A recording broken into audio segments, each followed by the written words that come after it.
ਵਾਹਿਗੁਰੂ ਸਾਹਿਬ ਜੀ।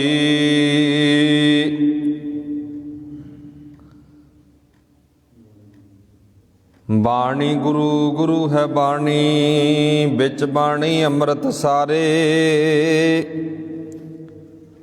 ਗੁਰਬਾਣੀ ਕਹੈ ਸੇਵਕ ਜਨ ਮਾਨੈ, ਪ੍ਰਤੱਖ ਗੁਰੂ ਨਿਸਤਾਰੇ।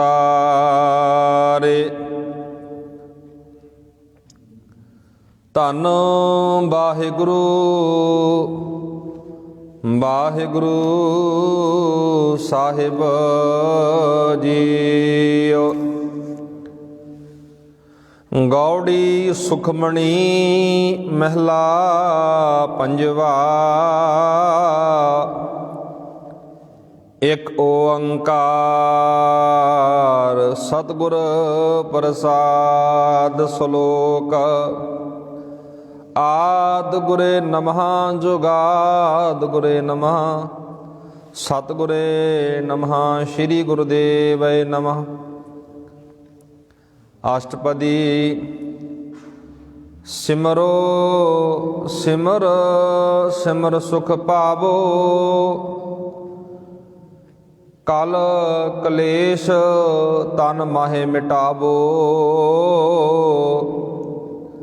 ਸਿਮਰੋ ਜਾਸ ਬਿਸੰਪਰ ਏਕੈ, ਨਾਮ ਜਪਤ ਅਗਨਤ ਅਨੇਕੈ। ਵੇਦ ਪੁਰਾਣ ਸਿਮਰਤ ਸੁਧਾਖਰ, ਕੀਨੇ RAM ਨਾਮ ਇਕ ਆਖਰ। ਕਿਨਕਾ ਏਕ ਜਿਸ ਜੀ ਬਸਾਵੈ, ਤਾਂ ਕੀ ਮਹਿਮਾ ਗਨੀ ਨ ਆਵੈ। ਕਾਂਖੀ ਏਕੈ ਦਰਸ ਤੁਹਾਰੋ, ਨਾਨਕ ਉਨ ਸੰਗ ਮੋਹਿ ਉਦਾਰੋ। ਸੁਖਮਣੀ ਸੁਖ ਅੰਮ੍ਰਿਤ ਪ੍ਰਭ ਨਾਮ, ਭਗਤ ਜਨਾ ਕੈ ਮਨ ਬਿਸ਼ਰਾਮ। ਸੁਖਮਣੀ ਸੁਖ ਅੰਮ੍ਰਿਤ ਪ੍ਰਭ ਨਾਮ, ਭਗਤ ਜਨਾ ਕੈ ਮਨ ਬਿਸ਼ਰਾਮ ਰਹਾਉ। ਪ੍ਰਭ ਕੈ ਸਿਮਰਨ ਗਰਭ ਨਾ ਬਸੈ, ਪ੍ਰਭ ਕੈ ਸਿਮਰਨ ਦੁਖ ਜਮ ਨਸੈ। ਪ੍ਰਭ ਕੈ ਸਿਮਰਨ ਕਾਲ ਪਰ ਹਰੈ, ਪ੍ਰਭ ਕੈ ਸਿਮਰਨ ਦੁਸ਼ਮਨ ਟਰੈ। ਪ੍ਰਭ ਸਿਮਰਤ ਕਛ ਬਿਘਨ ਨ ਲਾਗੈ, ਪ੍ਰਭ ਕੈ ਸਿਮਰਨ ਅਨ ਦਿਨ ਜਾਗੈ। ਪ੍ਰਭ ਕੈ ਸਿਮਰਨ ਭਉ ਨਾ ਵਿਆਪੈ, ਪ੍ਰਭ ਕੈ ਸਿਮਰਨ ਦੁਖ ਨਾ ਸੰਤਾਪੈ। ਪ੍ਰਭ ਕਾ ਸਿਮਰਨ ਸਾਧਕੈ ਸੰਗ, ਸਰਬ ਨਿਧਾਨ ਨਾਨਕ ਹਰ ਰੰਗ। ਪ੍ਰਭ ਕੈ ਸਿਮਰਨ ਰਿੱਧ ਸਿੱਧ ਨਾਉ ਨਿਧ, ਪ੍ਰਭ ਕੈ ਸਿਮਰਨ ਗਿਆਨ ਧਿਆਨ ਤਤ ਬੁੱਧ। ਪ੍ਰਭ ਕੈ ਸਿਮਰਨ ਜਪ ਤਪ ਪੂਜਾ, ਪ੍ਰਭ ਕੈ ਸਿਮਰਨ ਬਿਨਸੈ ਦੂਜਾ। ਪ੍ਰਭ ਕੈ ਸਿਮਰਨ ਤੀਰਥ ਇਸ਼ਨਾਨੀ, ਪ੍ਰਭ ਕੈ ਸਿਮਰਨ ਦਰਗਾ ਮਾਨੀ। ਪ੍ਰਭ ਕੈ ਸਿਮਰਨ ਹੋਏ ਸੋ ਭਲਾ, ਪ੍ਰਭ ਕੈ ਸਿਮਰਨ ਸੋ ਫਲ ਫਲਾ। ਸੇ ਸਿਮਰੇ ਜਿਨ ਆਪ ਸਿਮਰਾਏ, ਨਾਨਕ ਤਾਂ ਕੈ ਲਾਗੋਂ ਪਾਏ। ਪ੍ਰਭ ਕਾ ਸਿਮਰਨ ਸਭ ਤੇ ਉੱਚਾ, ਪ੍ਰਭ ਕੈ ਸਿਮਰਨ ਉਦਰੇ ਮੂਚਾ।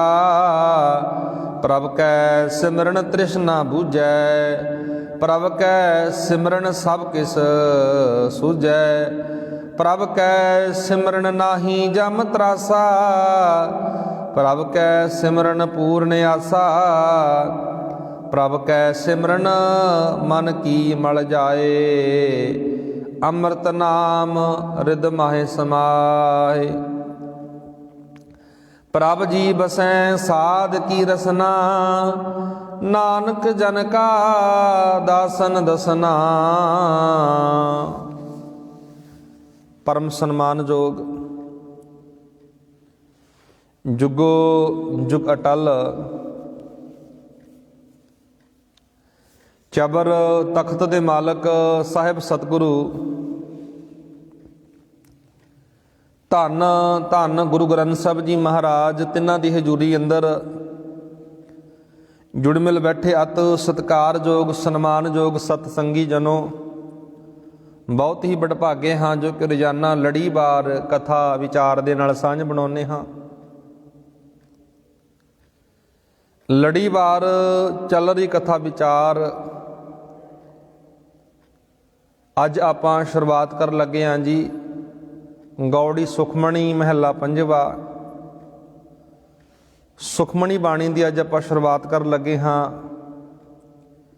ਪਿਛਲੇ ਦੀਵਾਨਾਂ ਵਿੱਚ ਗੌੜੀ 52 ਅੱਖਰੀ ਆਪਾਂ ਵਿਚਾਰ ਕੇ ਆਏ ਹਾਂ। ਗੁਰੂ ਅਰਜਨ ਸਾਹਿਬ ਦੀ ਮੁਬਾਰਕ ਬਾਣੀ, ਇਹ ਵੀ ਬਾਣੀ ਗੁਰੂ ਅਰਜਨ ਸਾਹਿਬ ਮਹਾਰਾਜ ਦੀ ਹੈ। ਆਓ ਗੁਰੂ ਪਿਆਰਿਓ, ਗੁਰੂ ਸਵਾਰਿਓ, ਵਿਚਾਰਾਂ ਦੀ ਆਰੰਭਤਾ ਕਰਨ ਤੋਂ ਪਹਿਲਾਂ ਜਿੰਨੀ ਵੀ ਸੰਗਤ ਗੁਰੂ ਕੇ ਪਾਵਨ ਦਰਬਾਰ ਅੰਦਰ ਸਜ ਕੇ ਬੈਠੀ ਹੈ, ਸਾਰੀ ਸੰਗਤ ਗੱਜ ਕੇ ਆਖੋ ਵਾਹਿਗੁਰੂ ਜੀ ਕਾ ਖਾਲਸਾ, ਵਾਹਿਗੁਰੂ ਜੀ ਕੀ ਫਤਿਹ। ਗੁਰੂ ਗ੍ਰੰਥ ਸਾਹਿਬ ਦਾ ਪਾਵਨ ਪਵਿੱਤਰ ਅੰਕ ਹੈ ਜੀ 262। 262 ਤੋਂ ਇਹ ਬਾਣੀ ਸ਼ੁਰੂ ਹੁੰਦੀ ਹੈ। ਇਸ ਬਾਣੀ ਦੀਆਂ ਜਿਹੜੀਆਂ 24 ਅਸ਼ਟਪਦੀਆਂ ਨੇ, ਆਪਾਂ ਜਿਹੜਾ ਯਤਨ ਕਰਨਾ ਹੈ ਕਿ ਇੱਕ ਦਿਨ ਦੇ ਵਿੱਚ ਆਪਾਂ 4 ਬੰਦਾਂ ਦੀ ਵਿਚਾਰ ਕਰੀਏ, ਇੱਕ ਅਸ਼ਟਪਦੀ 2 ਦਿਨਾਂ ਦੇ ਵਿੱਚ ਸੰਪੂਰਨ ਕੀਤੀ ਜਾ ਸਕੇ।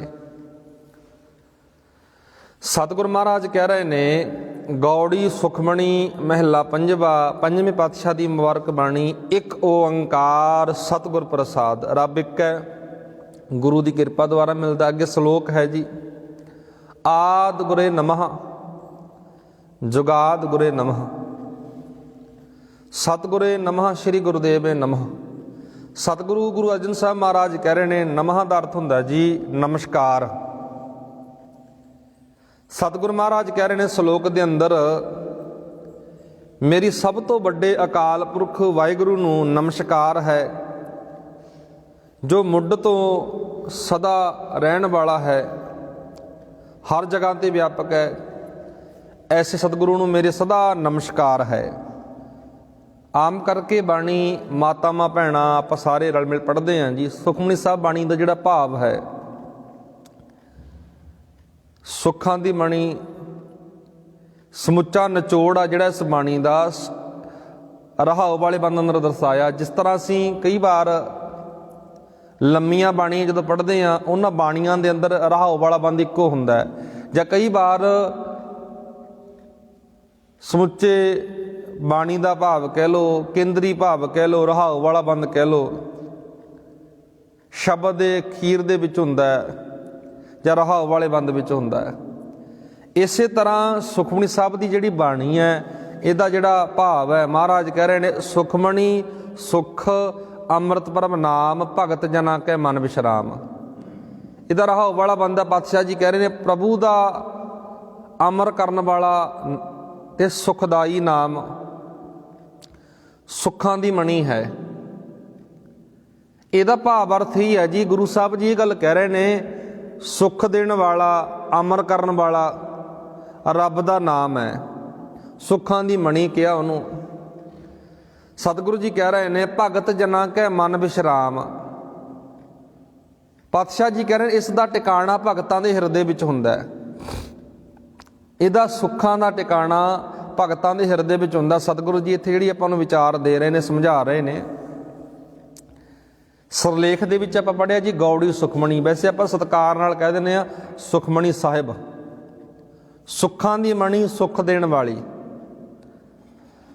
ਸੁਖਮਣੀ, ਸੁਖ ਅੰਮ੍ਰਿਤ ਬ੍ਰਹਮ ਨਾਮ। ਸਤਿਗੁਰੂ ਮਹਾਰਾਜ ਨੇ ਸੁਖਮਣੀ ਕਿਹਨੂੰ ਕਿਹਾ, ਸੁੱਖ ਦੇਣ ਵਾਲਾ ਕਿਹਨੂੰ ਕਿਹਾ?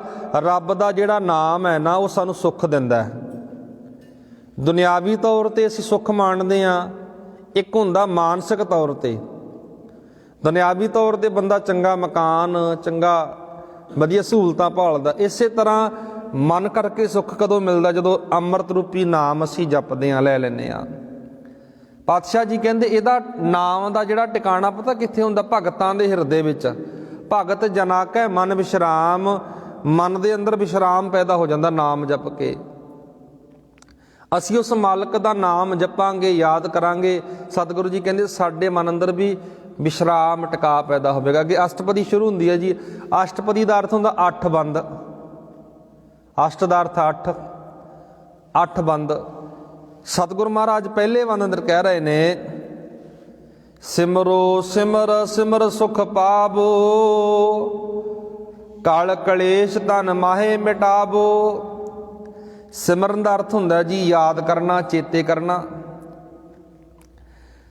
ਮੈਂ ਸਿਮਰਾਂ ਉਹਨੂੰ, ਮਾਲਕ ਨੂੰ ਸਿਮਰ ਕੇ। ਸਤਿਗੁਰੂ ਜੀ ਕਹਿੰਦੇ ਸਿਮਰੋ ਸਿਮਰ ਸਿਮਰ ਸੁਖ ਪਾਵੋ। ਪਾਤਸ਼ਾਹ ਜੀ ਕਹਿ ਰਹੇ ਨੇ ਇਸ ਪੰਕਤੀ ਦੇ ਅੰਦਰ, ਉਸ ਮਾਲਕ ਨੂੰ ਮੈਂ ਯਾਦ ਕਰਾਂ, ਚੇਤੇ ਕਰਾਂ, ਉਹਨੂੰ ਸਿਮਰ ਕੇ ਅੰਦਰ ਸੁੱਖ ਮਿਲ ਜਾਂਦਾ ਹੈ। ਬਹੁਤ ਸਿੰਪਲ ਅਰਥ ਨੇ ਜੀ। ਮੈਂ ਅਕਸਰ ਬੜੇ ਟਿਕਾ ਦੇ ਨਾਲ ਆਪਾਂ ਵਿਚਾਰ ਕਰਦੇ ਹਾਂ ਵੀ ਗੱਲ ਸਾਰਿਆਂ ਦੇ ਸਮਝ ਆ ਜੇ। ਅੱਗੇ ਮਹਾਰਾਜ ਕਹਿੰਦੇ ਕਲ ਕਲੇਸ਼ ਤਨ ਮਾਹੇ ਮਿਟਾਵੋ। ਕਲ ਕਲੇਸ਼ ਆਮ ਕਰਕੇ ਆਪਾਂ ਜਦੋਂ ਸੰਸਾਰਕ ਤੌਰ 'ਤੇ, ਪਰਿਵਾਰਕ ਤੌਰ 'ਤੇ ਗੱਲ ਕਰਦੇ ਹਾਂ ਨਾ, ਕਈ ਪਰਿਵਾਰਾਂ ਦੇ ਅੰਦਰ ਬਹੁਤ ਕਲੇਸ਼ ਹੁੰਦਾ। ਹਰ ਕੋਈ ਬੰਦਾ ਸਕੂਨ ਚਾਹੁੰਦਾ ਹੈ, ਟਿਕਾ ਚਾਹੁੰਦਾ ਹੈ ਵੀ ਸਾਡੇ ਘਰ ਦੇ ਵਿੱਚੋਂ ਕਲੇਸ਼ ਨਿਕਲ ਜਾਵੇ, ਦੁੱਖ ਨਿਕਲ ਜਾਣ, ਦੁੱਖਾਂ ਤੋਂ ਨਿਵਰਤੀ, ਛੁਟਕਾਰਾ ਹੋ ਜਾਵੇ। ਇੱਕ ਤਾਂ ਦੁਨਿਆਵੀ ਤੌਰ 'ਤੇ ਜਿਹੜਾ ਪਰਿਵਾਰਕ ਤੌਰ 'ਤੇ ਚੱਲਦਾ ਰਹਿੰਦਾ ਕਲੇਸ਼। ਮਹਾਰਾਜ ਕਹਿੰਦੇ ਹੇ ਬੰਦਿਆ, ਤੇਰੇ ਹਿਰਦੇ ਵਿੱਚ ਵੀ ਬਹੁਤ ਕਲੇਸ਼ ਹੈ। ਜਿਹੜਾ ਇਹ ਸਰੀਰ ਹੈ ਨਾ, ਇਹ ਤੇਰਾ ਘਰ ਹੈ। ਇਸ ਘਰ ਦੇ ਅੰਦਰ ਵੀ ਨਿੱਤ ਜੰਗ ਚੱਲੀ ਰਹਿੰਦੀ ਹੈ, ਨਿੱਤ ਕਲੇਸ਼ ਬਣਿਆ ਰਹਿੰਦਾ ਹੈ। ਪਰ ਕਲੇਸ਼ ਨੂੰ ਖਤਮ ਕਰਨ ਵਾਸਤੇ, ਕਲੇਸ਼ ਦੀ ਜੜ ਪੁੱਟਣ ਵਾਸਤੇ ਮਹਾਰਾਜ ਕਹਿੰਦੇ ਕਲ ਕਲੇਸ਼ ਤਨ ਮਾਹੇ ਮਿਟਾਵੋ। ਰੱਬ ਨੂੰ ਸਿਮਰ ਕੇ ਨਾ ਅੰਦਰ ਦਾ ਕਲੇਸ਼ ਮਿਟ ਜਾਂਦਾ ਹੈ। ਵਾਹਿਗੁਰੂ ਦਾ ਨਾਮ ਜਪ ਕੇ ਅੰਦਰ ਦੇ ਦੁੱਖ ਦੂਰ ਹੋ ਜਾਂਦੇ ਨੇ। ਅੱਗੇ ਮਹਾਰਾਜ ਕਹਿ ਰਹੇ ਨੇ ਸਿਮਰੋ ਜਾਸ ਸੰਪਰ ਇੱਕ ਹੈ। ਪਾਤਸ਼ਾਹ ਜੀ ਕਹਿੰਦੇ ਉਹ ਜਗਤ ਦਾ ਜਿਹੜਾ ਮਾਲਕ ਆ ਨਾ, ਸਿਮਰਨਾ ਵੀ ਇੱਕ ਪ੍ਰਮਾਤਮਾ ਨੂੰ ਸਿਮਰਨਾ, ਇੱਕ ਮਾਲਕ ਨੂੰ ਸਿਮਰਨਾ। ਨਾਮ ਜਪਤ ਅਗਨਤ ਅਨੇਕੈ। ਪਾਤਸ਼ਾਹ ਜੀ ਕਹਿ ਰਹੇ ਨੇ ਉਸ ਮਾਲਕ ਦਾ ਨਾਮ ਜਪ ਕੇ,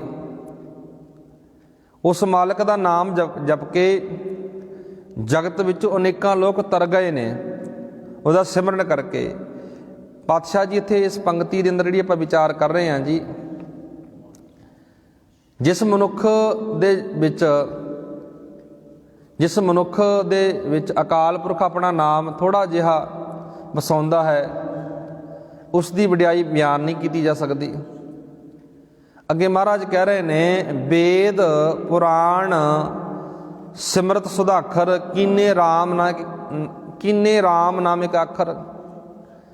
ਵੇਦ ਪੁਰਾਣਾ ਤੇ ਸਿਮਰਤੀਆਂ ਨੇ ਇੱਕ ਅਕਾਲ ਪੁਰਖ ਦੇ ਨਾਮ ਨੂੰ ਸਭ ਤੋਂ ਪਵਿੱਤਰ ਨਾਮ ਮੰਨਿਆ ਹੈ।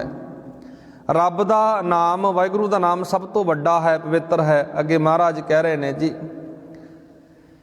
ਕਿਨਕਾ ਏਕ ਜਿਸ ਜੀ ਵਸਾਵੈ, ਤਾਂ ਕਿ ਮਹਿਮਾ ਗਨੀ ਨਾ ਆਵੈ। ਕਿਨਕਾ ਮਾਤਰ, ਜੇ ਕੋਈ ਮਨੁੱਖ ਕਿਨਕਾ ਮਾਤਰ ਨਾਮ ਆਪਣੇ ਹਿਰਦੇ ਵਿੱਚ ਵਸਾ ਲਵੇ ਨਾ, ਫਿਰ ਨਾਮ ਜਪਣ ਵਾਲੀ ਦੀ ਵਡਿਆਈ ਮਹਿਮਾ ਨਹੀਂ ਕੀਤੀ ਜਾ ਸਕਦੀ। ਕਿਨਕਾ ਏਕ, ਕਿਨਕਾ ਮਾਤਰ, ਕਿਨਕਾ ਮਾਤਰ ਜੇ ਕੋਈ ਨਾਮ ਅੰਦਰ ਵਸਾ ਲਵੇ।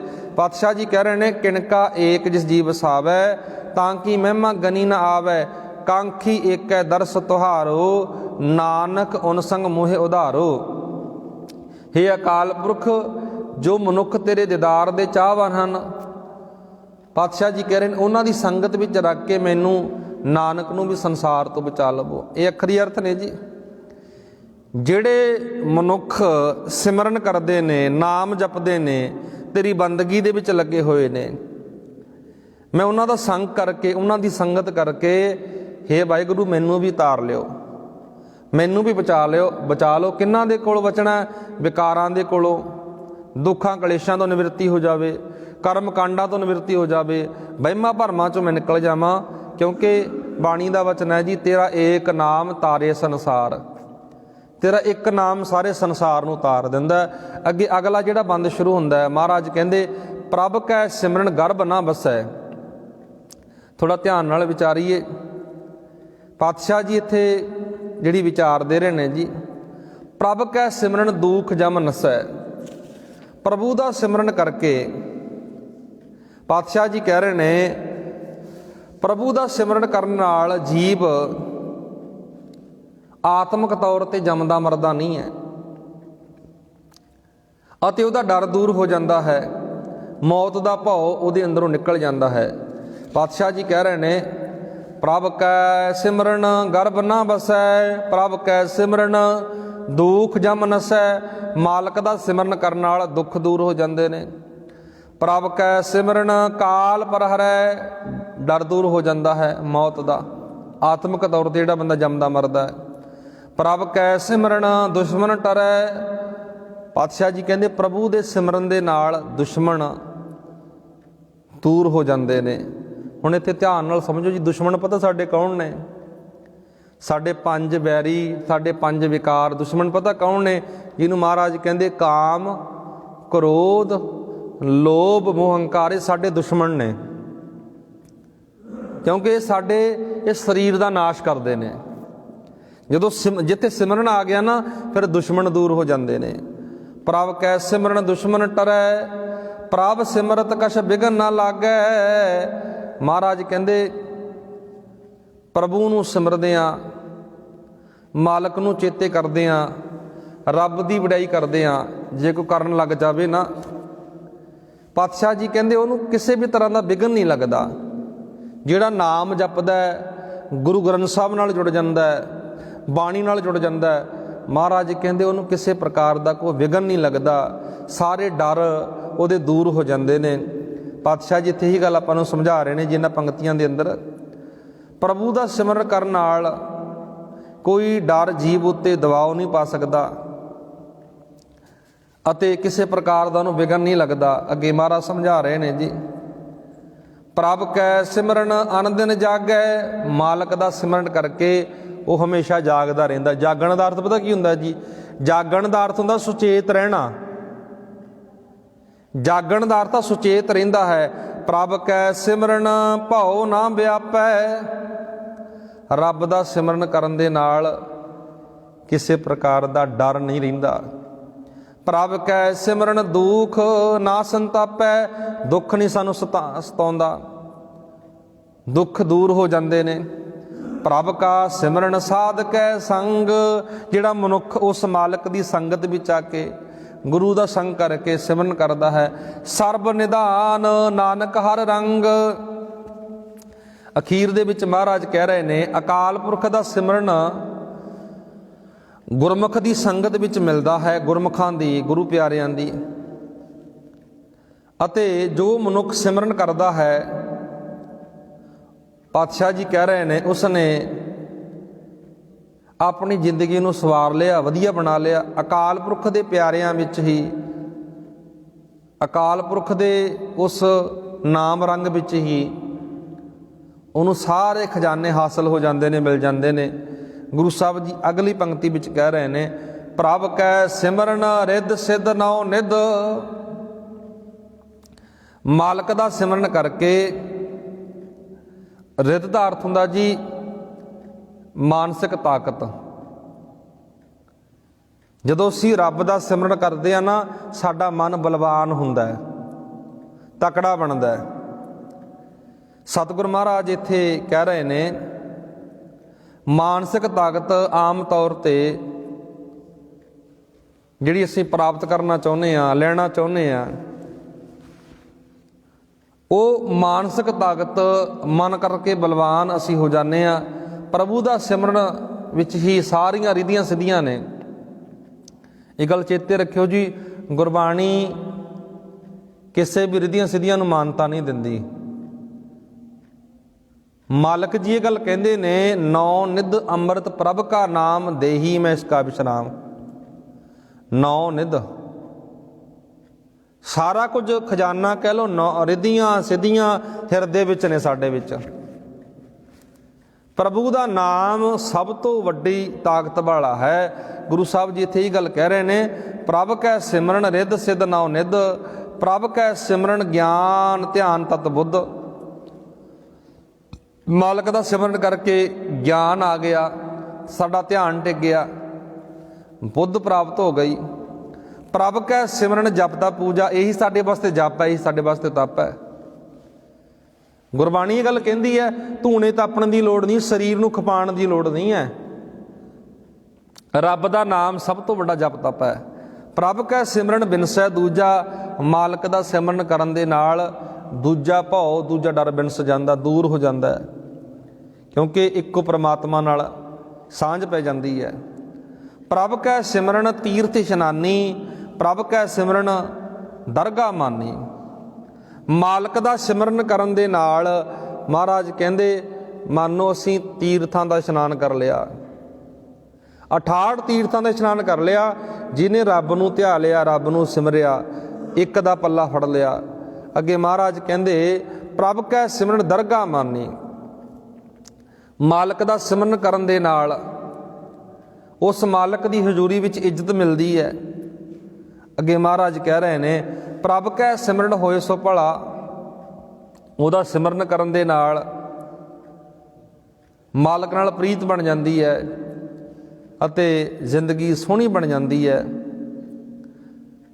ਪ੍ਰਭ ਕੈ ਸਿਮਰਨ ਸੁਫਲ ਫਲਾ, ਜਿਹੜੀ ਆਪਾਂ ਵਿਚਾਰ ਕਰ ਰਹੇ ਸੀ, ਪਾਤਸ਼ਾਹ ਜੀ ਕਹਿ ਰਹੇ ਨੇ, ਇਸ ਪਾਵਨ ਪਵਿੱਤਰ ਬਾਣੀ ਦੇ ਅੰਦਰ ਵਿਚਾਰ ਦੇ ਰਹੇ ਨੇ, ਜਗਤ ਵਿੱਚ ਜੋ ਹੋ ਰਿਹਾ ਹੈ ਉਹ ਭਲਾ ਪ੍ਰਤੀਤ ਹੁੰਦਾ ਹੈ। ਫਿਰ ਸਾਨੂੰ ਕੋਈ ਬੁਰਾ ਨਹੀਂ ਦਿਸਦਾ, ਸਾਡੇ ਮਨ ਅੰਦਰ ਕੋਈ ਮੰਦਾ ਖਿਆਲ ਨਹੀਂ ਹੁੰਦਾ, ਸਾਰੇ ਸਾਨੂੰ ਭਲੇ ਲੱਗਦੇ ਨੇ, ਚੰਗੇ ਲੱਗਦੇ ਨੇ ਸਿਮਰਨ ਕਰਨ ਦੇ ਨਾਲ, ਅਤੇ ਸਫਲਤਾ ਮਿਲ ਜਾਂਦੀ ਹੈ, ਫਲ ਮਿਲ ਜਾਂਦਾ ਹੈ। ਸਿਮਰੈ ਜਿਨ ਆਪ ਸਿਮਰਾਏ, ਨਾਨਕ ਤਾਂ ਕੈ ਲਾਗੋ ਪਾਏ। ਜਿਨ੍ਹਾਂ 'ਤੇ ਗੁਰੂ ਆਪ ਕਿਰਪਾ ਕਰਦਾ, ਰਹਿਮਤ ਕਰਦਾ, ਸਤਿਗੁਰੂ ਜੀ ਕਹਿੰਦੇ ਉਹ ਮਾਲਕ ਦੇ ਸਿਮਰਨ ਵਿੱਚ ਲੱਗ ਜਾਂਦੇ ਨੇ, ਮਾਲਕ ਦੀ ਬੰਦਗੀ ਵਿੱਚ ਲੱਗ ਜਾਂਦੇ ਨੇ। ਅੱਗੇ ਮਹਾਰਾਜ 4 ਨੰਬਰ ਬੰਦ ਅੰਦਰ ਕਹਿ ਰਹੇ ਨੇ, ਪ੍ਰਭ ਕਾ ਸਿਮਰਨ ਸਭ ਤੇ ਉੱਚਾ, ਪ੍ਰਭ ਕੈ ਸਿਮਰਨ ਉਧਰੇ ਮੂਚਾ। ਗੁਰੂ ਸਾਹਿਬ ਜੀ ਕਹਿੰਦੇ ਉਸ ਅਕਾਲ ਪੁਰਖ ਵਾਹਿਗੁਰੂ ਦਾ ਸਿਮਰਨ ਸਾਰਿਆਂ ਤੋਂ ਉੱਚਾ ਹੈ ਜੀ, ਜੇ ਕੋਈ ਕਰਨ ਲੱਗ ਜਾਵੇ। ਅੱਗੇ ਮਹਾਰਾਜ ਕਹਿੰਦੇ, ਪ੍ਰਭ ਕੈ ਸਿਮਰਨ ਉਧਰੇ ਮੂਚਾ। ਪਾਤਸ਼ਾਹ ਜੀ ਕਹਿੰਦੇ ਉਸ ਮਾਲਕ ਦਾ ਸਿਮਰਨ ਕਰਨ ਦੇ ਨਾਲ ਮਨੁੱਖ ਕਰਮ ਕਾਂਡਾਂ ਤੋਂ, ਵਿਕਾਰਾਂ ਤੋਂ ਬਚ ਜਾਂਦਾ ਹੈ, ਆਤਮਿਕ ਤੌਰ 'ਤੇ ਉੱਚਾ ਹੋ ਜਾਂਦਾ ਹੈ।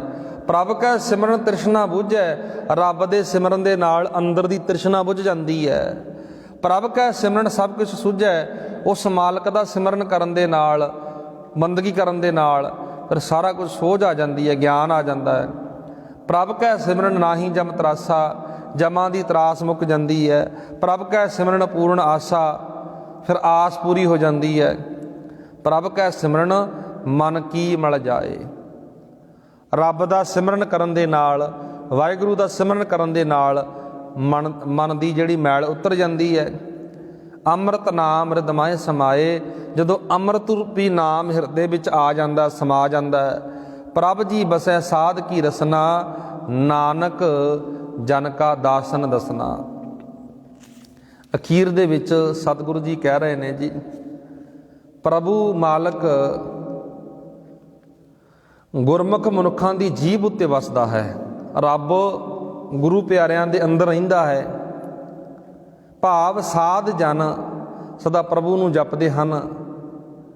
ਪਾਤਸ਼ਾਹ ਜੀ ਕਹਿ ਰਹੇ ਨੇ, ਹੇ ਨਾਨਕ, ਮੈਂ ਗੁਰਮੁਖਾਂ ਦੇ ਸੇਵਕਾਂ ਦਾ ਸੇਵਕ ਬਣਾ, ਉਹਨਾਂ ਦੀ ਸੰਗਤ ਕਰਾਂ, ਆਪਣੇ ਜੀਵਨ ਨੂੰ ਸਵਾਰਾਂ। ਸੋ ਗੁਰੂ ਪਿਆਰਿਓ, ਅੱਜ ਜਿਹੜੀ ਲੜੀਵਾਰ ਵਿਚਾਰ ਸ਼ੁਰੂ ਹੋਈ ਹੈ ਬਾਣੀ ਦੀ,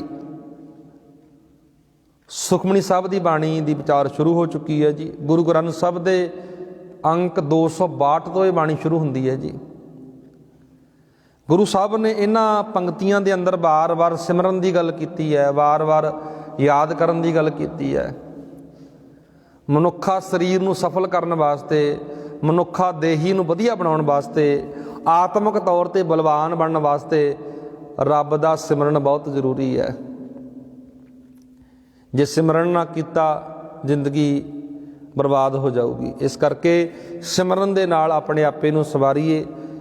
ਇਹ ਜਿਹੜਾ ਆਪਾਂ ਪੜ੍ਹ ਰਹੇ ਸੀ ਬਾਣੀ ਦਾ ਜਿਹੜਾ ਭਾਵ ਹੈ ਜੀ, ਸੁਖਮਣੀ ਸੁਖ ਅੰਮ੍ਰਿਤ ਪ੍ਰਭ ਨਾਮ, ਭਗਤ ਜਨਾ ਕੈ ਮਨ ਵਿਸ਼ਰਾਮ। ਜਿਹੜਾ ਨਿਚੋੜ ਹੈ ਇਸ ਬਾਣੀ ਦਾ, ਅੰਦਰ ਵਿਸ਼ਰਾਮ ਟਿਕਾ ਕਿਵੇਂ ਆਊਗਾ? ਸਤਿਗੁਰੂ ਜੀ ਕਹਿੰਦੇ ਅੰਮ੍ਰਿਤ ਰੂਪੀ ਨਾਮ ਨੂੰ ਜਪ ਕੇ ਮਨ ਅੰਦਰ ਟਿਕਾ ਆਵੇ, ਗੁਰੂ ਕਿਰਪਾ ਕਰੇ। ਇਸ ਲੜੀ ਬਾਰੇ ਵਿਚਾਰ ਅੱਜ ਸੁਖਮਣੀ ਸਾਹਿਬ ਦੀ ਵਿਚਾਰ ਸ਼ੁਰੂ ਹੋ ਚੁੱਕੀ ਹੈ ਜੀ। ਆਓ ਗੁਰਮੁਖੋ ਲੜੀ ਬਾਰੇ ਵਿਚਾਰ ਦੇ ਨਾਲ ਜੁੜੀਏ। ਆਪਾਂ ਰੋਜ਼ਾਨਾ ਹੀ ਇੱਕ ਲੜੀ ਦੇ ਤਹਿਤ ਵਿਚਾਰ ਜਿਹੜੀ ਕਰਦੇ ਹਾਂ। ਨਿੱਕੀਆਂ ਜਿੰਦਾਂ ਵੱਡਾ ਸਾਕਾ। ਗੁਰੂ ਸਾਹਿਬ ਦਾ ਸਮੁੱਚਾ ਪਰਿਵਾਰ, ਜਿਹੜੇ ਦਿਨ ਚੱਲ ਰਹੇ ਨੇ ਆਪਾਂ ਸਾਰੇ ਭਲੀ ਭਾਂਤ ਜਾਣਦੇ ਹਾਂ। ਇਹਨਾਂ ਦਿਨਾਂ ਦੇ ਵਿੱਚ ਗੁਰੂ ਪਰਿਵਾਰ ਦੇ ਨਾਲ ਕਿੱਡਾ ਵੱਡਾ ਕਹਿਰ ਵਾਪਰਿਆ ਸੀ। ਉਹ ਮਾਸੂਮ ਜਿੰਦਾਂ, ਨਿੱਕੇ ਨਿੱਕੇ ਬਾਲ ਗੁਰੂ ਦੇ, ਫਰਜ਼ੰਦ ਗੁਰੂ ਦੇ, ਇਹਨਾਂ ਤਸ਼ੱਦਦ, ਇਹਨਾਂ ਕਹਿਰ ਉਹਨਾਂ ਮਹਾਨ ਯੋਧਿਆਂ ਨੇ ਆਪਣੇ ਪਿੰਡੇ ਤੇ ਸਹਾਰਿਆ। ਜੇ ਉਹਨਾਂ ਨੇ, ਮੈਂ ਅਕਸਰ ਗੱਲ ਕਰਦਾ ਹੁੰਦਾ, ਜੇ ਉਹਨਾਂ ਨੇ ਤਸ਼ੱਦਦ ਆਪਣੇ ਪਿੰਡੇ ਤੇ ਸਹਾਰਿਆ ਤਾਂ ਕਰਕੇ ਅੱਜ ਅਸੀਂ ਇੱਥੇ ਬੈਠੇ ਹਾਂ। ਜੇ ਉਹਨਾਂ ਨੇ ਆਪਣੀ ਜ਼ਮੀਰ ਨੂੰ ਜਗਾ ਕੇ ਰੱਖਿਆ। ਸੋ ਆਓ ਗੁਰੂ ਪਿਆਰਿਓ, ਇੱਕ ਲੜੀ ਤਹਿਤ ਜਿਹੜੀ ਆਪਾਂ ਵਿਚਾਰ ਕਰਦੇ ਹੁੰਦੇ ਆ। ਗੁਰੂ ਗੋਬਿੰਦ ਸਿੰਘ ਮਹਾਰਾਜ ਦੇ ਆਪਾਂ ਭੰਗਾਣੀ ਦੀ ਜੰਗ ਬਾਰੇ ਗੱਲ ਕਰ ਰਹੇ ਸੀ। ਸੰਖੇਪ ਦੇ ਅੰਦਰ ਮੈਂ ਗੱਲ ਸਾਂਝੀ ਕਰਾਂ। ਕੱਲ੍ਹ ਦੇ ਦੀਵਾਨਿਆਂ ਵਿੱਚ ਆਪਾਂ ਜਿਹੜੀ ਗੱਲ ਕੀਤੀ ਸੀ, ਭੀਮ ਚੰਦ ਦੇ ਪੁੱਤਰ ਦਾ ਵਿਆਹ, ਅਜਮੇਰ ਚੰਦ ਦਾ ਵਿਆਹ ਹੈ। ਆਪਣੇ ਪੁੱਤਰ ਦੇ ਵਿਆਹ ਲਈ ਕੋਈ ਸਮਾਨ ਗੁਰੂ ਕੋਲੋਂ ਮੰਗਣਾ ਚਾਹੁੰਦਾ ਹੈ। ਉਹਦੀ ਜਿਹੜੀ ਨੀਤੀ ਬੜੀ ਖਰਾਬ ਹੈ। ਸਮਾਨ ਮੈਂ ਰੱਖ ਲਵਾਂਗਾ, ਗੁਰੂ ਘਰ ਦਾ ਕੀਮਤੀ ਸਮਾਨ, ਫਿਰ ਮੈਂ ਜੰਗ ਕਰਾਂਗਾ। ਗੁਰੂ ਸਾਹਿਬ ਜੀ ਲੈਣ ਵਾਸਤੇ ਆਉਣਗੇ। ਪੌਂਟਾ ਸਾਹਿਬ ਤੋਂ ਬਰਾਤ ਲੰਘਾਉਣ ਵਾਸਤੇ ਰਾਹ ਮੰਗਦਾ, ਉਹ ਵੀ ਗੁਰੂ ਸਾਹਿਬ ਨੇ ਦੇ ਦਿੱਤਾ। ਚਲੋ ਜੰਗ ਲੱਗਦੀ ਹੈ। ਗੁਰੂ ਕੇ ਸਿੱਖ ਫਤਿਹ ਸ਼ਾਹ ਦੀ ਜਿਹੜੀ ਬੇਟੀ ਹੈ, ਧੀ ਹੈ, ਉਹਦੇ ਵਾਸਤੇ ਕੁਝ ਕੀਮਤੀ ਸਮਾਨ ਲੈ ਕੇ ਵੀ ਜਾਂਦੇ ਨੇ। ਜਿਹੜੀ ਭੀਮ ਚੰਦ ਦੇ ਪੁੱਤਰ ਨੂੰ ਵਿਆਹੀ ਸੀ ਉਹ ਬੇਟੀ, ਫਤਿਹ ਸ਼ਾਹ ਦੀ ਬੇਟੀ। ਇਹ ਸਾਰਾ ਇਹ ਕਾਰਨ ਬਣਦਾ ਹੈ ਜੰਗ ਦਾ। ਭੀਮ ਚੰਦ ਰਾਜਾ ਜਿਹੜਾ ਉਹ ਹੰਕਾਰਿਆ ਹੋਇਆ ਰਾਜਾ ਹੈ। ਅੱਗੇ ਜਿਹੜੀ ਆਪਾਂ ਗੱਲ ਕਰ ਰਹੇ ਸੀ ਵੀ ਜਿਹੜੇ ਸਾਰੇ ਰਾਜੇ ਨੇ ਨਾ, ਜਦੋਂ ਕੋਈ ਥੱਕ ਹਾਰ ਗਏ, ਕੋਈ ਇਹਨਾਂ ਦੀ ਹਮਲਾ ਕਰਨਾ ਚਾਹਿਆ, ਪਰ ਗੁਰੂ ਕੇ ਸਿੱਖਾਂ ਨੇ ਇਹਨਾਂ ਦਾ ਮੁਕਾਬਲਾ ਵੀ ਕੀਤਾ। ਪੌਂਟਾ ਸਾਹਿਬ ਦੀ ਧਰਤੀ ਤੇ ਗੁਰੂ ਸਾਹਿਬ ਦੇ ਕੋਲ ਖਬਰ ਵੀ ਪਹੁੰਚ ਗਈ ਹੈ। ਫਿਰ ਜਿੰਨੇ ਜਿਹੜੇ ਰਾਜੇ ਸੀ, ਫਤਿਹ ਸ਼ਾਹ ਦੀ ਧੀ ਦਾ ਜਦੋਂ ਵਿਆਹ ਹੋ ਗਿਆ, ਵਿਆਹ ਤੋਂ ਬਾਅਦ ਚੰਬੇ ਦਾ ਰਾਜਾ, ਸੁਕੇਤ ਮੰਡੀ, ਜਸਵਾਲ, ਹੰਡੂਰ, ਤੰਬੋਰ, ਕੁਟੜੈਲ, ਇਹ ਸਾਰੇ ਜਿਹੜੇ ਨਗਰ ਨੇ, ਰਿਆਸਤਾਂ ਨੇ, ਇਹਨਾਂ ਰਿਆਸਤਾਂ ਦੇ ਰਾਜੇ ਇਕੱਠੇ ਹੋ ਕਰਕੇ ਬਹਿੰਦੇ ਨੇ। ਇਕੱਠੇ ਹੋ ਕੇ ਇੱਕ ਚਿੱਠੀ ਲਿਖਦੇ ਨੇ ਗੁਰੂ ਗੋਬਿੰਦ ਸਿੰਘ ਮਹਾਰਾਜ ਨੂੰ। ਚਿੱਠੀ ਦੇ ਵਿੱਚ ਇਹ ਲਿਖਦੇ ਨੇ, ਤੁਸੀਂ ਗੁਰੂ ਪਾਤਸ਼ਾਹ ਦੀ ਗੱਦੀ ਤੇ ਬੈਠੇ ਹੋ, ਇਸ ਕਰਕੇ ਅਸੀਂ ਤੁਹਾਨੂੰ ਕੁਝ ਕਹਿ ਨਹੀਂ ਰਹੇ। ਬੜੇ ਪਿਆਰ ਨਾਲ, ਨਿਮਰਤਾ ਨਾਲ ਤੁਹਾਨੂੰ ਸਮਝਾ ਰਹੇ ਹਾਂ। ਤੁਸੀਂ ਆਪਣੇ ਤੌਰ ਤਰੀਕੇ ਬਦਲ ਲਓ। ਪਹਾੜੀ ਰਾਜੇ ਗੁਰੂ ਗੋਬਿੰਦ ਸਿੰਘ ਮਹਾਰਾਜ ਨੂੰ ਚਿੱਠੀ ਲਿਖ ਰਹੇ ਨੇ, ਤੁਸੀਂ ਗੁਰੂ ਪਾਤਸ਼ਾਹ ਦੀ ਗੱਦੀ ਤੇ, ਗੁਰੂ ਤੇਗ ਬਹਾਦਰ ਸਾਹਿਬ ਦੀ ਗੱਦੀ ਤੇ ਬੈਠੇ ਹੋ, ਇਸ ਕਰਕੇ ਤੁਹਾਨੂੰ ਕੁਝ ਕਹਿ ਨਹੀਂ ਰਹੇ। ਵੇਖੋ, ਇਹ ਕਹਿ ਲਓ, ਇਹ ਗੱਲ ਕਹਿ ਕੇ ਨਾ ਉਹ ਆਪਣੇ ਆਪ ਨੂੰ ਚੰਗਾ ਸਾਬਤ ਕਰਨਾ ਚਾਹੁੰਦੇ ਨੇ ਵੀ ਅਸੀਂ ਤੁਹਾਨੂੰ ਕੁਝ ਕਹਿ ਨਹੀਂ ਰਹੇ।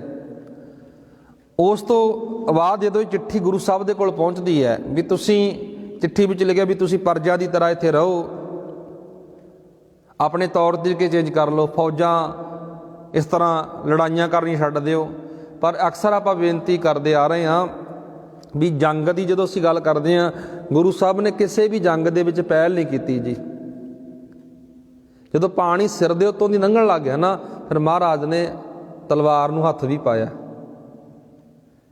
ਮਹਾਰਾਜ ਇਹ ਖੂਨ ਖਰਾਬਾ, ਇਹ ਜੰਗਾਂ ਇਸ ਤਰ੍ਹਾਂ ਕਰਨਾ ਨਹੀਂ ਚਾਹੁੰਦੇ ਸੀ। ਜ਼ੁਲਮ ਨੂੰ ਠੱਲ ਪਾਉਣ ਵਾਸਤੇ, ਜ਼ੁਲਮ ਦਾ ਖਾਤਮਾ ਕਰਨ ਵਾਸਤੇ ਮਹਾਰਾਜ ਨੇ ਫਿਰ ਤਲਵਾਰ ਦੇ ਮੁੱਠੇ ਨੂੰ ਵੀ ਹੱਥ ਪਾਇਆ। ਜਦੋਂ ਆਪਾਂ ਗੱਲ ਕਰ ਰਹੇ ਸੀ ਜੀ, ਮਹਾਰਾਜ ਨੇ ਇਹ ਉਲਟਾ ਇੱਕ ਪੱਤਰ ਲਿਖਿਆ, ਚਿੱਠੀ ਲਿਖੀ ਹੈ। ਚਿੱਠੀ ਦੇ ਵਿੱਚ ਲਿਖਿਆ ਹੈ ਕਿ ਮੈਂ ਤੁਹਾਡੀ ਥਾਂ ਦੇ ਵਿੱਚ ਨਹੀਂ ਬੈਠਾ। ਜਿਸ ਥਾਂ ਦੇ ਵਿੱਚ ਬੈਠਾ, ਇਹ ਥਾਂ ਮੇਰੇ ਪਿਤਾ ਗੁਰੂ ਤੇਗ ਬਹਾਦਰ ਸਾਹਿਬ ਦੀ ਮੁੱਲ ਖਰੀਦੀ ਹੋਈ ਹੈ।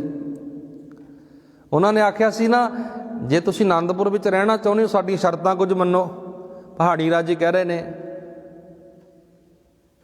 ਤੁਸੀਂ ਆਮ ਪ੍ਰਜਾ ਦੀ ਤਰ੍ਹਾਂ ਰਹੋ, ਜੰਗ ਨਾ ਕਰੋ, ਕਿਉਂਕਿ ਉਹਨਾਂ ਨੂੰ ਜਿਹੜਾ ਸਭ ਤੋਂ ਵੱਡਾ ਖਤਰਾ ਸੀ ਨਾ, ਗੁਰੂ ਸਾਹਿਬ ਜੀ ਸਿੱਖੀ ਦੇ ਪ੍ਰਚਾਰ ਦੇ ਨਾਲ, ਗੁਰਮਤਿ ਦੇ ਪ੍ਰਚਾਰ ਨਾਲ ਲੋਕਾਂ ਨੂੰ ਜਗਾ ਰਹੇ ਸੀ। ਕਰਮ ਕਾਂਡਾਂ 'ਚੋਂ, ਵਹਿਮਾਂ ਭਰਮਾਂ 'ਚੋਂ ਲੋਕ ਨਿਕਲ ਰਹੇ ਸੀ। ਉਹਨਾਂ ਨੂੰ ਪਤਾ ਸੀ ਰਾਜਿਆਂ ਨੂੰ ਵੀ ਜੇ ਪ੍ਰਜਾ ਸੁਚੇਤ ਹੋ ਗਈ, ਪ੍ਰਜਾ ਨੇ ਅੱਜ ਦੇਖੋ, ਅੱਜ ਦਾ ਦੌਰ ਜੇ ਆਪਾਂ ਗੱਲ ਕਰੀਏ, ਜਦੋਂ ਆਮ ਲੋਕ ਥੋੜ੍ਹਾ ਸੁਚੇਤ ਹੋ ਜਾਣ ਨਾ, ਸਿਆਸੀ ਲੋਕਾਂ ਨੂੰ ਖਤਰਾ ਪੈ ਜਾਂਦਾ ਹੈ। ਸਿਆਸੀ ਲੋਕ ਡਰ ਜਾਂਦੇ ਨੇ ਕਿ ਹੁਣ ਅਸੀਂ ਕਿੱਥੇ ਜਾਵਾਂਗੇ। ਉਹ ਪਹਾੜੀ ਰਾਜੇ ਸੀ ਜਿਹੜੇ ਪ੍ਰਜਾ ਜਦੋਂ ਸੁਚੇਤ ਹੁੰਦੀ ਸੀ, ਉਹਨਾਂ ਨੂੰ ਬਹੁਤ ਡਰ। ਗੁਰੂ ਸਾਹਿਬ ਜੀ ਪ੍ਰਜਾ ਨੂੰ ਸੁਚੇਤ ਕਰ ਰਹੇ ਸੀ, ਉਹਨਾਂ ਨੂੰ ਖਤਰਾ ਪਿਆ ਹੋਇਆ ਸੀ। ਮਹਾਰਾਜ ਨੇ ਚਿੱਠੀ ਵਿੱਚ ਲਿਖ ਦਿੱਤਾ ਵੀ ਜਿਹੜੀਆਂ ਤੁਸੀਂ ਗੱਲਾਂ ਕਰਦੇ ਹੋ ਨਾ, ਗੱਲਾਂ ਕਰਨੀਆਂ ਫਜ਼ੂਲ ਨੇ, ਜੰਗ ਦੀਆਂ ਧਮਕੀਆਂ ਫਜ਼ੂਲ ਨੇ, ਤੁਸੀਂ ਜੰਗ ਦੀ ਗੱਲ ਕਰਦੇ ਹੋ। ਮਹਾਰਾਜ ਕਹਿੰਦੇ, ਜੇ ਤੁਹਾਨੂੰ ਜੰਗ ਦਾ ਚਾਅ ਹੈ ਨਾ, ਆਓ ਮੈਦਾਨ ਵਿੱਚ ਆ ਜਾਓ। ਇਸ ਤਰ੍ਹਾਂ ਘਰਾਂ ਵਿੱਚ ਬਹਿ ਕਰਕੇ ਜੰਗ ਨਹੀਂ ਹੁੰਦੀ। ਜੇ ਜੰਗ ਦਾ ਤੁਹਾਨੂੰ ਚਾਅ ਹੈ, ਜੇ ਬਾਹਲੀ ਤੁਹਾਨੂੰ ਚਾਅ ਚੜਿਆ, ਆਓ ਮੈਦਾਨ ਦੇ ਵਿੱਚ ਆ ਜਾਓ। ਅੱਗੇ ਜੋ ਤਿਆਰੀ ਚੱਲਦੀ ਹੈ, ਮਹਾਰਾਜ ਸਾਰੇ ਹਾਲਾਤਾਂ ਨੂੰ ਧਿਆਨ ਵਿੱਚ ਰੱਖਦਿਆਂ ਸਤਿਗੁਰੂ ਮਹਾਰਾਜ ਨੇ ਜੰਗ ਦੀ ਤਿਆਰੀ ਆਰੰਭ ਕਰ ਦਿੱਤੀ। ਜੰਗ ਲਈ ਰਣਨੀਤੀ ਤਿਆਰ ਕਰ ਲਈ ਮਹਾਰਾਜ ਨੇ। ਪੌਂਟਾ ਸਾਹਿਬ ਤੋਂ 11 ਕਿਲੋਮੀਟਰ ਬਾਹਰ ਇੱਕ ਭੰਗਾਣੀ ਦਾ ਮੈਦਾਨ ਸੀ ਜੀ। ਪੌਂਟਾ ਸਾਹਿਬ ਤੋਂ 11 ਕਿਲੋਮੀਟਰ ਬਾਹਰ ਇੱਕ ਭੰਗਾਣੀ ਦਾ ਮੈਦਾਨ ਸੀ। ਇਹ ਭੰਗਾਣੀ ਜਮਨਾ ਤੋਂ ਉਰਲੇ ਪਾਸੇ, ਪੌਂਟਾ ਸਾਹਿਬ ਵੱਲ ਪਰਲੇ ਪਾਸੇ ਇੱਕ ਪਿੰਡ ਪੈਂਦਾ ਜੀ, ਜਿਸ ਪਿੰਡ ਦਾ ਨਾਮ ਹੈ ਚੂੜਪੁਰ ਪਿੰਡ। ਇੱਥੇ ਪਿੰਡ ਪੈਂਦਾ ਹੈ। ਉਸ ਪਿੰਡ ਦੇ ਰਾਹੀਂ ਇਹ ਜਿਹੜੇ ਪਹਾੜੀਏ ਰਾਜੇ ਨੇ ਇਸ ਮੈਦਾਨ ਦੇ ਵਿੱਚ ਆਉਂਦੇ ਨੇ, ਐਂਟਰ ਹੁੰਦੇ ਨੇ। ਉੱਥੋਂ ਦੀ ਪੱਤਣ ਤੋਂ ਪਹਾੜੀ ਫੌਜ ਸੀ ਜਿਹੜੀ ਜਮਨਾ ਪਾਰ ਕਰਕੇ ਸਿੱਖਾਂ ਉੱਤੇ ਹਮਲਾ ਬੋਲਣ ਵਾਸਤੇ, ਹਮਲਾ ਕਰਨ ਵਾਸਤੇ ਆਉਂਦੀ ਹੈ। ਜਮਨਾ ਦੇ ਕਿਨਾਰੇ ਜਿਹੜਾ ਖੁੱਲ੍ਹਾ ਮੈਦਾਨ ਹੈ, ਫਿਰ ਕੁਝ ਇੱਥੋਂ ਚੜ੍ਹਾਈ ਵੀ ਪੈਂਦੀ ਇਸ ਮੈਦਾਨ ਦੀ। ਪਹਾੜੀ ਫੌਜਾਂ ਇਹ ਚੜ੍ਹਾਈ ਪਾਰ ਕਰਕੇ ਪੌਂਟਾ ਸਾਹਿਬ ਪੁੱਜ ਸਕਦੀਆਂ ਸੀ। ਗੁਰੂ ਸਾਹਿਬ ਜੀ ਨੇ ਬੜੀ ਵਿਉਂਤ ਨਾਲ ਜਿੰਨੀਆਂ ਵੀ ਪਹਾੜ ਦੀਆਂ ਚੋਟੀਆਂ ਸੀ, ਪਹਾੜ ਦੀਆਂ ਚੋਟੀਆਂ ਤੇ ਆਪਣੇ ਸਿੱਖਾਂ ਨੂੰ ਕਾਇਮ ਕਰ ਦਿੱਤਾ।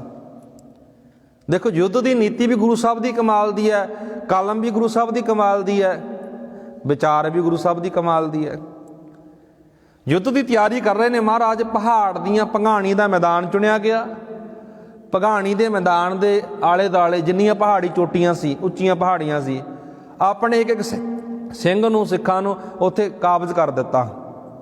ਪਹਾੜੀ ਇੱਧਰੋਂ ਵੀ ਆ ਸਕਦੇ ਨੇ, ਇੱਧਰੋਂ ਵੀ ਆ ਸਕਦੇ ਨੇ। ਜਦੋਂ ਜੰਗ ਚੱਲਦੀ ਹੈ ਭੰਗਾਣੀ ਦੇ ਮੈਦਾਨ ਵਿੱਚ, ਰਾਜਾ ਭੀਮ ਚੰਦ, ਰਾਜਾ ਫਤਿਹ ਸ਼ਾਹ ਦੇ ਵਜ਼ੀਰ ਸੀ ਨਾ ਜਿਹੜੇ, ਇਹਨਾਂ ਨੇ ਲਾਲਚ ਦੇ ਨਾਲ ਪਠਾਨ ਸੀ ਜਿਹੜੇ ਖਰੀਦ ਲਏ ਸੀ। ਹੁਣ ਚੇਤਾ ਰੱਖਿਓ ਜੀ, ਆਪਾਂ ਕੱਲ ਗੱਲ ਕਰ ਰਹੇ ਸੀ ਪੀਰ ਬੁੱਧੂ ਸ਼ਾਹ ਜੀ ਇਸ ਜੰਗ ਦੇ ਵਿੱਚ, ਇਸ ਮੈਦਾਨ ਦੇ ਵਿੱਚ ਪੀਰ ਬੁੱਧੂ ਸ਼ਾਹ ਜੀ ਆਪਣੇ ਕੁਝ ਮੁਰੀਦਾਂ ਨੂੰ ਲੈ ਕੇ ਆਏ ਸੀ, ਆਪਣੇ ਕੁਝ ਸਰਦਾਰਾਂ ਨੂੰ ਲੈ ਕੇ ਆਏ ਸੀ। ਦੇਖੋ, ਪਠਾਨਾਂ ਨੇ ਇੱਥੇ ਬਹੁਤ ਵੱਡਾ ਧੋਖਾ ਕੀਤਾ ਗੁਰੂ ਸਾਹਿਬ ਦੇ ਨਾਲ। ਇਹ ਜਿਹੜੇ ਪਠਾਨ ਸੀ, ਭੀਮ ਚੰਦ ਰਾਜੇ ਵਰਗਿਆਂ ਨੇ, ਫਤਿਹ ਸ਼ਾਹ ਵਰਗਿਆਂ ਨੇ, ਉਹਦੇ ਵਜ਼ੀਰਾਂ ਨੇ, ਇਹ ਸਾਰੇ ਪਠਾਨ ਜਿਹੜੇ ਖਰੀਦ ਲਏ ਸੀ। ਇਹ ਬਹਾਨਾ ਲਾ ਕੇ ਕਹਿਣ ਲੱਗੇ ਗੁਰੂ ਸਾਹਿਬ ਨੂੰ, ਮਹਾਰਾਜ ਸਾਨੂੰ ਛੁੱਟੀ ਦਿਓ, ਸਾਡੀ ਬਣਦੀ ਤਨਖਾਹ ਦਿਓ, ਅਸੀਂ ਘਰ ਜਾਣਾ ਹੈ। ਇਤਿਹਾਸ ਵਿੱਚ ਇਹ ਗੱਲ ਅੰਕਿਤ ਹੈ ਜੀ, ਕੇਵਲ ਕਾਲਾ ਖਾਨ ਸੀ ਜਿਹੜਾ ਪਠਾਨਾਂ ਦੇ ਵਿੱਚੋਂ, ਉਹ ਕਾਲਾ ਖਾਨ ਟਿਕਿਆ ਰਿਹਾ।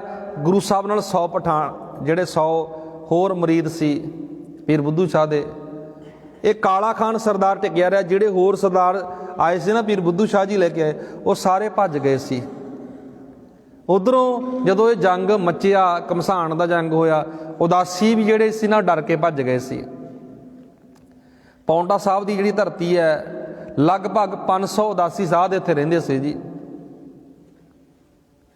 ਉਦਾਸੀਆਂ ਨੇ ਜਦੋਂ ਗੁਰੂ ਸਾਹਿਬ ਕੇਵਲੇ ਧਾਰਮਿਕ ਚਰਚਾ ਕਰਨਾ ਜਾਣਦੇ ਸੀ, ਜੰਗ ਤੋਂ ਪਤਾ ਲੱਗ ਗਿਆ ਨਾ ਵੀ ਕੌਣ ਕਿੰਨੇ ਕੁ ਬਾਣੀ 'ਚ ਹੈ, ਆਪਣੇ ਆਪ ਨੂੰ ਬਹੁਤ ਵੱਡੇ ਗਿਆਤਾ, ਆਪਣੇ ਆਪ ਨੂੰ ਬਹੁਤ ਵੱਡੇ ਵਿਦਵਾਨ ਅਖਵਾਉਂਦੇ ਸੀ ਵੀ ਸਾਡੇ ਵਰਗਾ ਕੋਈ ਗਿਆਤਾ ਨਹੀਂ, ਸਾਡੇ ਵਰਗਾ ਕੋਈ ਵਿਦਵਾਨ ਨਹੀਂ।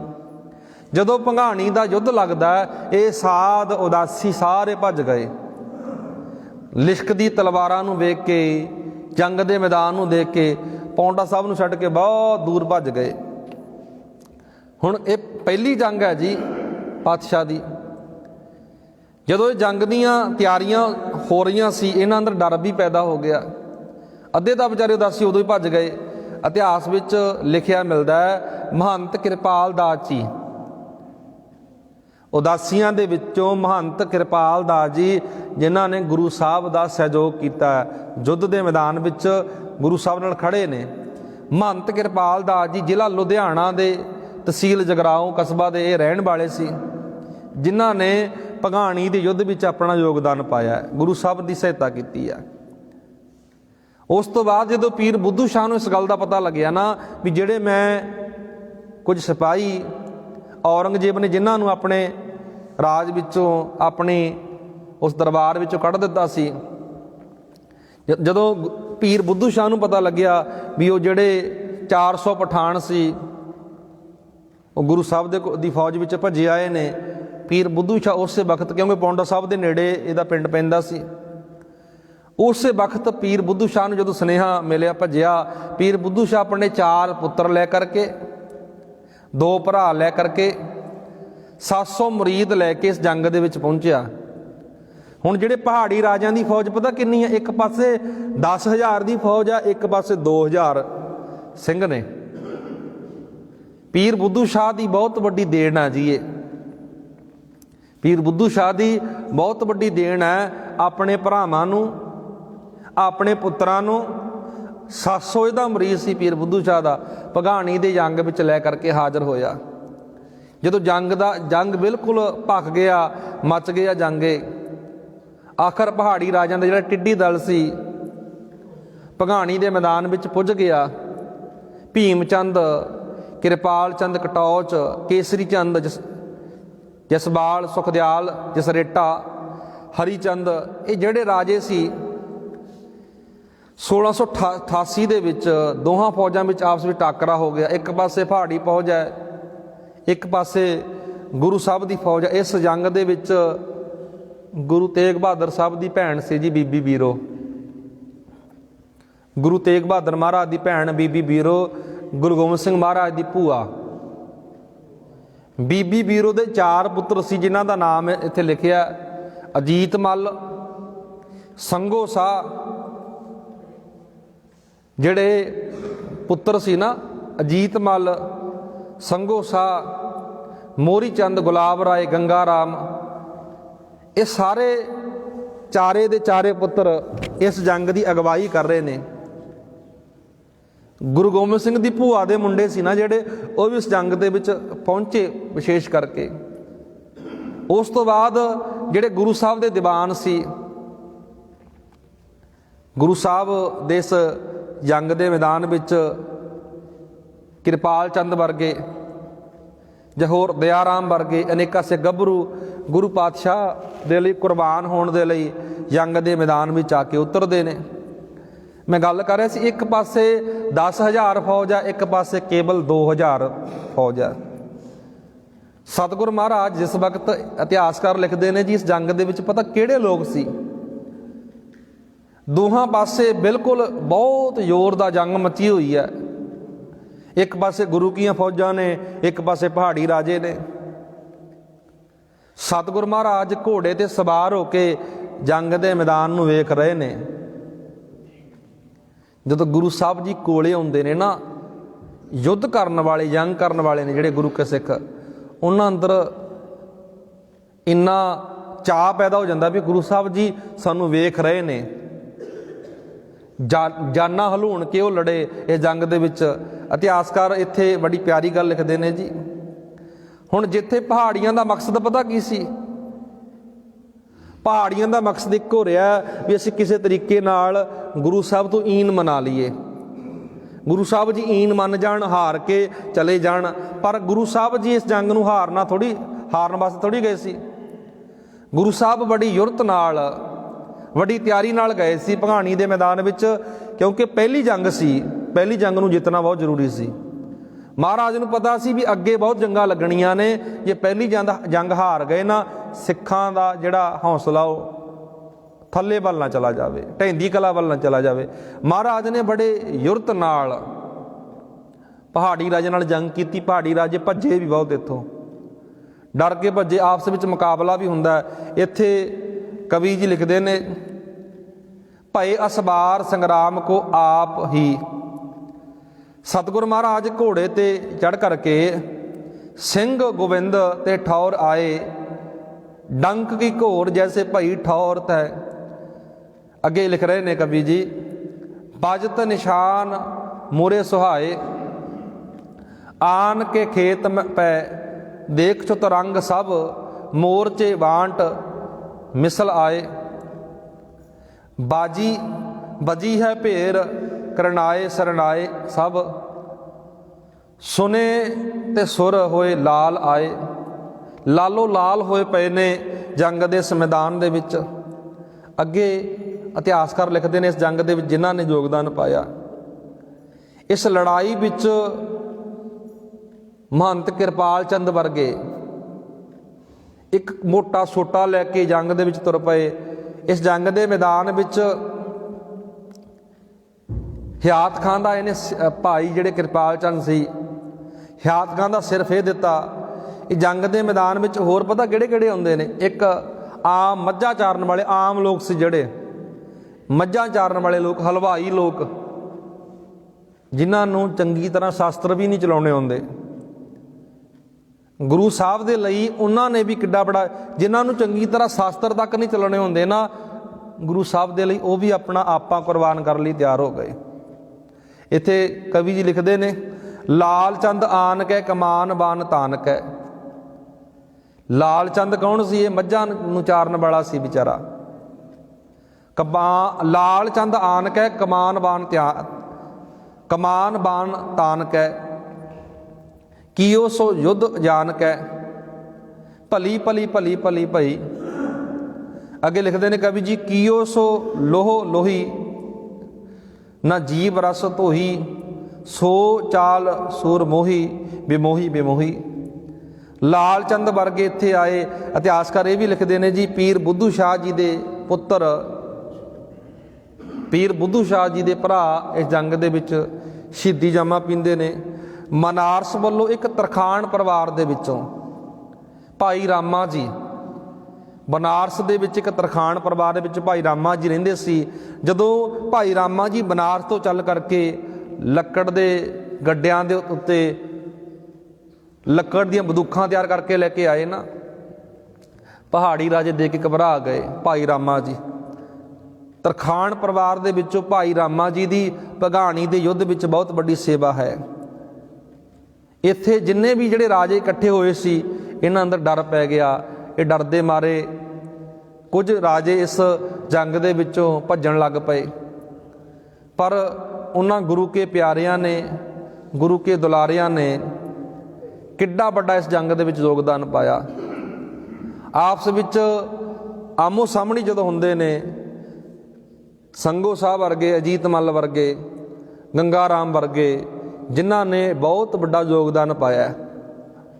ਬੀਬੀ ਬੀਰੋ ਜੀ, ਗੁਰੂ ਸਿੰਘ ਜੀ ਦੀ ਭੂਆ ਜੀ, ਉਹਨਾਂ ਦੇ ਪੁੱਤਰ ਸੀ ਜਿਹੜੇ, ਉਹਨਾਂ ਨੇ ਇਸ ਜੰਗ ਦੇ ਵਿੱਚ ਬਹੁਤ ਵੱਡਾ ਯੋਗਦਾਨ ਪਾਇਆ, ਜਿਨ੍ਹਾਂ ਦੇ ਮੈਂ ਨਾਂ ਲੈ ਰਿਹਾ ਸੀ। ਸੋ ਇਸੇ ਤਰ੍ਹਾਂ ਇਹ ਜੰਗ ਇਸ ਭੰਗਾਣੀ ਦੇ ਮੈਦਾਨ ਵਿੱਚ ਲੱਗਦਾ ਹੈ। ਕਿਉਂਕਿ ਥੋੜ੍ਹਾ ਜੰਗ ਇਹ ਲੰਮਾ ਜੀ, ਆਪਾਂ ਸੰਖੇਪ ਅੰਦਰ ਵਿਚਾਰ ਕਰਦੇ ਆ ਰਹੇ ਹਾਂ। ਆਮ ਤੋਂ ਆਮ ਲੋਕ ਸੀ ਨਾ ਜਿਹੜੇ ਇਸ ਜੰਗ ਦੇ ਵਿੱਚ ਹਿੱਸਾ ਲੈਂਦੇ ਨੇ। ਕੁਝ ਲੋਕਾਂ ਨੇ ਗਦਾਰੀਆਂ ਵੀ ਕੀਤੀਆਂ, ਪਰ ਹਲਵਾਈ ਲੋਕ, ਆਮ ਮਿਹਨਤ ਕਰਨ ਵਾਲੇ ਲੋਕ, ਮਸ਼ੱਕਤ ਕਰਨ ਵਾਲੇ ਲੋਕ ਗੁਰੂ ਲਈ ਸੀਨਾ ਢਾ ਕੇ ਲੜੇ ਨੇ ਇੱਥੇ, ਗੁਰੂ ਪਰਿਵਾਰ ਦੇ ਲਈ, ਗੁਰੂ ਲਈ, ਸਮੁੱਚੀ ਕੌਮ ਦੇ ਲਈ। ਗੁਰੂ ਕਿਰਪਾ ਕਰੇ ਜਿਹੜੀ ਆਪਾਂ ਰਹਿੰਦੀ ਵਿਚਾਰ ਆ, ਪੀਰ ਬੁੱਧੂ ਸ਼ਾਹ ਨੂੰ ਗੁਰੂ ਸਾਹਿਬ ਜੀ ਕੰਗਾ ਬਖਸ਼ਿਸ਼ ਕਰਦੇ ਨੇ, ਦਸਤਾਰ ਦਾ ਅੱਧਾ ਟੁਕੜਾ ਬਖਸ਼ਿਸ਼ ਕਰਦੇ ਨੇ।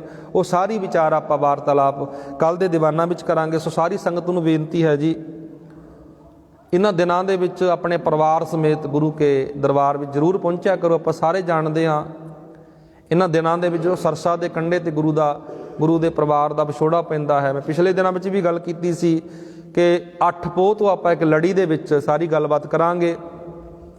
ਕਿਸ ਤਰ੍ਹਾਂ ਆਨੰਦਪੁਰ ਦਾ ਕਿਲ੍ਹਾ ਛੱਡਿਆ, ਕਿਸ ਤਰ੍ਹਾਂ